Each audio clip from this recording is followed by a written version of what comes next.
well, I don't want to come off the bench is not a personal issue. Well, I don't like my role. DeWanna Bonner, don't let the door hit you where the good Lord split ya. See ya, wouldn't want to be ya. DeWanna Bonner? More like Dana Goner. That's right, ladies and gentlemen. The WNBA just witnessed one of the most selfish, childish displays of unprofessionalism we've seen in years. The so-called veteran presence that was supposed to guide the Indiana Fever greatness has officially packed her bags and run home crying because she couldn't handle being on a team that actually matters. Waived veteran DeWanna Bonner, the team announced. Indiana looked at trade possibilities for the six-time All-Star, who had not played since June 10th, for what the team called, quote, personal reasons.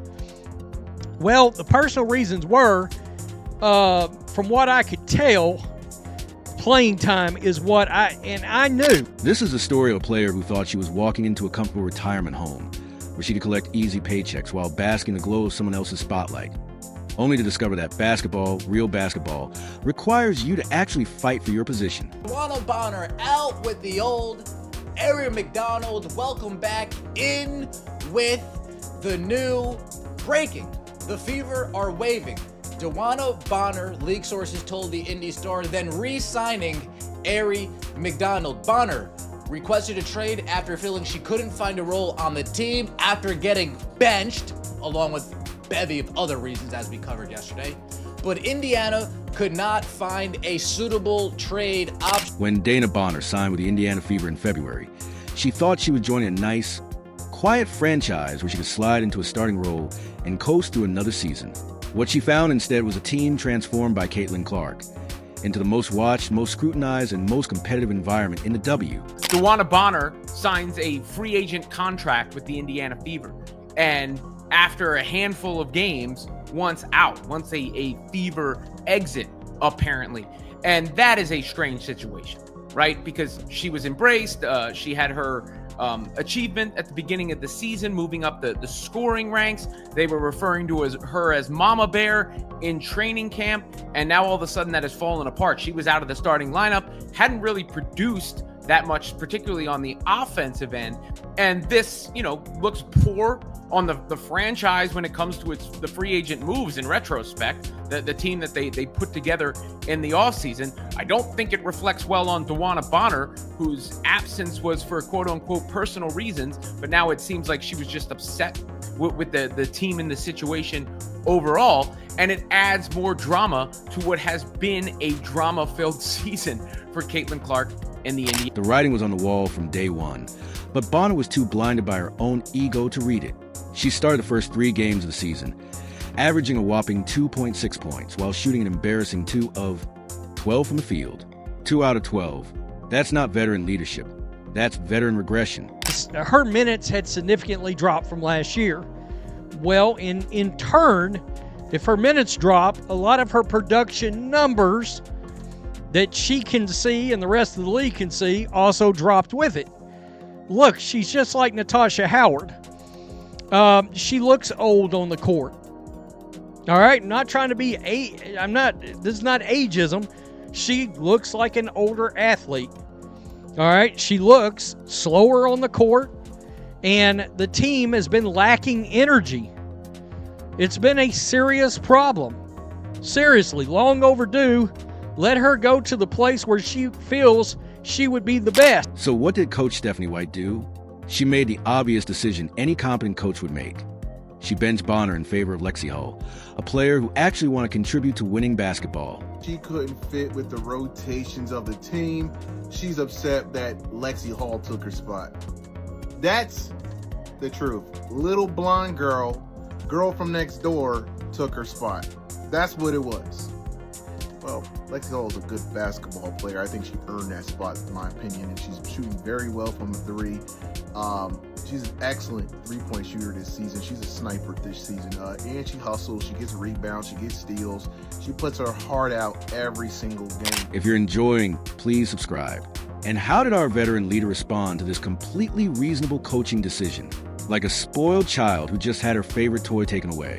Instead of accepting the challenge, working harder, and proving she deserved her spot back, Bonner decided to take her ball and go home. She requested a trade, citing that the fit did not work out, which is basketball code for I can't handle not being the center of attention. But here's where it gets really pathetic. Bonner didn't just quietly ask for a trade. She completely abandoned her team. She stopped showing up to games, citing personal reasons, and left her teammates hanging for 5 straight games while she pouted about her reduced role. Personal reasons? The only personal reason here is that her feelings got hurt because she realized she might not be good enough to start on a championship contender. Bonner, don't let the door hit you where the good Lord split ya. What's it? See ya, wouldn't want to be ya, right? I'm not telling you gotta go home, but you gotta get up out of here. DeWanna Bonner out with the old. Aaron McDonald, welcome back in with the new breaking. The Fever are waiving DeWanna Bonner, league sources told the Indy Star, then re-signing Aaron McDonald. Bonner requested a trade after feeling she couldn't find a role on the team after getting benched, along with a bevy of other reasons as we covered yesterday. But Indiana could not find a suitable trade option. My first reaction... This isn't just about basketball ability. This is about character. And Dana Bonner's character was exposed as paper thin the moment she faced real adversity. She signed up to be a veteran leader for a young team, but the moment that team started getting the kind of attention and pressure that comes with having a generational superstar, she folded like a cheap suit. She couldn't handle being on such a viral team, a team that loves Caitlin Clark, because deep down, she wanted to be the star herself. The jealousy is so obvious, it's almost embarrassing to watch. Here's a player who spent her entire career in relative obscurity, winning championships with teams that nobody cared about, and suddenly, she's thrust into the brightest spotlight in women's basketball. So the truth is, DeWanna Bonner was butthurt. That's what it comes down to. She was butthurt, her ego was bruised, and she wanted to cry and leave. This is a shame. See, if you're truly a team player, you accept that Lexi Hull's better than you. You accept being a role player and contribute of the way you can. And why do you even care at this point? You're 37 years old.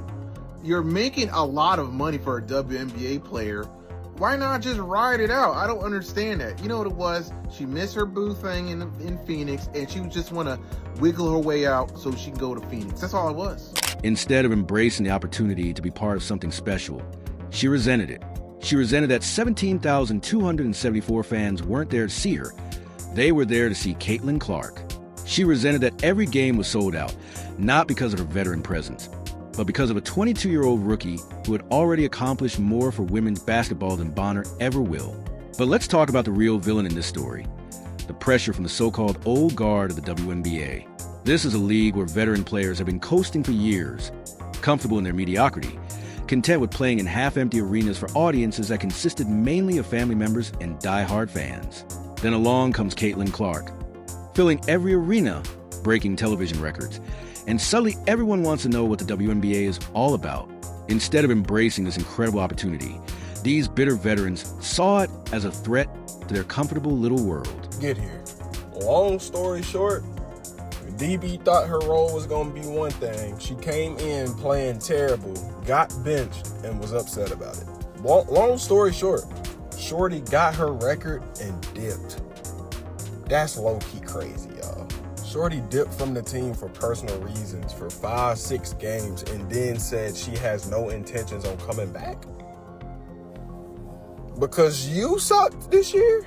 She really had to be a double agent, dog. There's no way. She a career 29% three-point shooter, but she was shooting 30-footers with us. No bullshit. Like, it's no way. She was missing layups. She was getting blown by, like... The old guard couldn't stand that someone so young, so talented, and so marketable was making their league relevant for the first time in decades. They couldn't handle that their years of paying dues meant nothing when a rookie could walk in and immediately become the most important player in the sport. So they did what bitter, insecure people always do. They tried to tear down the person who was making them look irrelevant. And Dana Bonner, who should have been a bridge between the old and new eras of the WNBA, instead chose to side with the haters. She genuinely acted like a baby after realizing she might not start as much of the Indiana Fever, throwing a tantrum that lasted for weeks and ultimately culminated in her abandoning her team entirely. This is a 37-year-old woman behaving like a teenager who didn't make varsity. Anybody with any intuition could sort of see that this was getting odd. The amount of time that she had missed with no explanation as to why, no timeline on her return, not making the road trip, all of these things, the lack of information and the basic mystery would be enough to get anybody's spidey sense tingling about this situation. But on top of that, I'll tell you this much.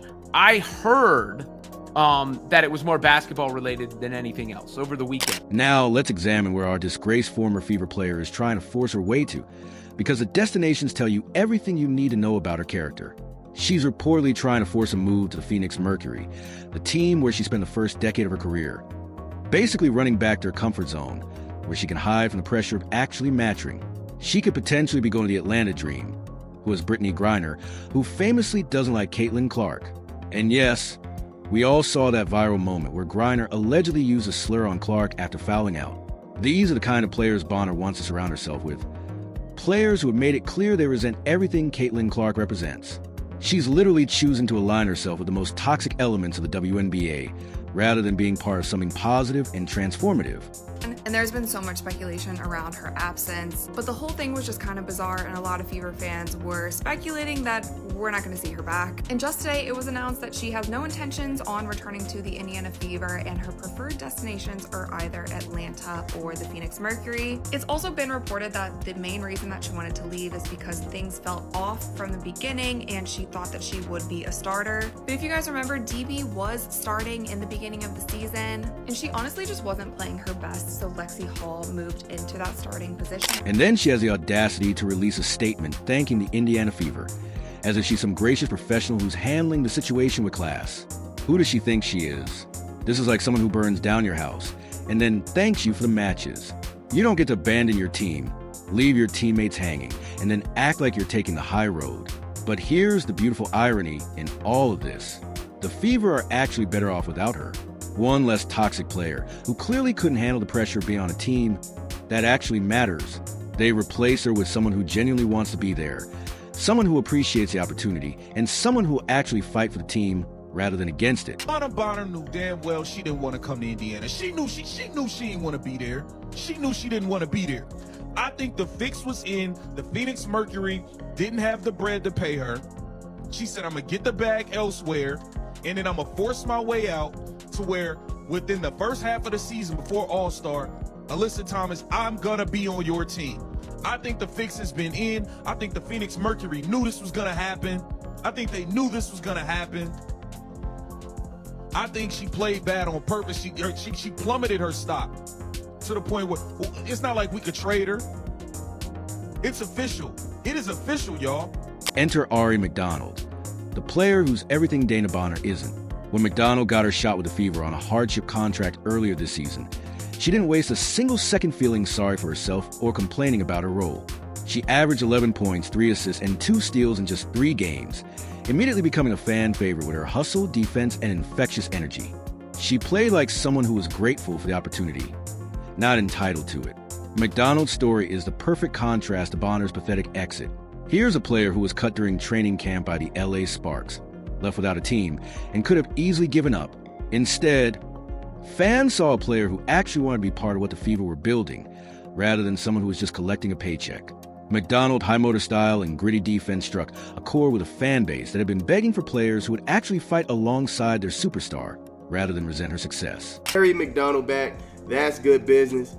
Glad she's back. I knew she was waiting after all those hardship contracts were being signed by different players on different teams. I was like, man, look, Ari, not on a team yet, she's coming back. Even better, McDonald immediately understood what it meant to play for Fever in the Caitlin Clark era. She didn't see Clark's success as a threat. She saw it as an opportunity to be part of something special. Although my time with the team was brief, it immediately felt like the place to be, McDonald said when she was re-signed. Compare that to Bonner's statement about how the fit did not work out. One player embracing the moment, the other running from it. Fever COO and GM Amber Cox sum it up perfectly. From the moment she arrived in Indy, Ari was a clear fit with a style and mentality. We are building here with a Fever. Though only here a few games, her impact as a playmaker and a defender was evident. Notice the key phrase, the style and mentality we are building. That's exactly what Bonner never understood. The Fever aren't trying to accommodate players who can't handle pressure. They're building a culture of excellence, competitiveness, and resilience. Anyway, it was pretty evident that Bonner did not want to be a part of this team. The fans seemed to take her in, but that wasn't enough. The fact Bonner had zero trade value is telling too. Ari McDonald was so impressive in her first stint in Indiana. She'll be a great fit. Now, I do feel like maybe they couldn't find a way to trade Bonner. Like I stated, the two teams she wanted to go to, I didn't see any use for her being there, man. Like, I'm not being disrespectful. There was just no use for her there. And she still wasn't going to start. So, I don't know, man. And what about Natasha Howard, the other veteran who joined the Fever alongside Bonner? Howard's response to this entire situation has been telling. While she posted some cryptic messages on social media that could be interpreted in various ways, the most important thing she did was stay. She didn't abandon her team when things got challenging. She didn't demand a trade when her role wasn't exactly what she expected. She stayed and fought, which is what professionals do. The contrast between Howard and Bonner is stark. Both players were brought in to provide veteran leadership, but only one of them actually understood what that meant. Bonner would rather play in empty arenas and maintain her comfortable mediocrity than embrace the unprecedented success that Caitlin Clark has brought to their sport. Dana Bonner became the poster child for this toxic mindset. So DeWanna Bonner pulls one of the weakest moves in sports history and quits on the Indiana Fever, not even halfway through this season, man. Your ass couldn't hit the fucking side of a barn and was stinking it up every game, and you're mad about a starting spot or some bullshit? Completely lost all respect for your punk ass, man. And now your preferred destination is the Phoenix Mercury and the Dream. Oh, what? So you can go back with Alyssa Thomas and Scissor? What the fuck kind of bullshit is this? And then all the people that hate Caitlin Clark so much, the Black Clan and Black Clan Panders, are sitting here supporting this weak ass move.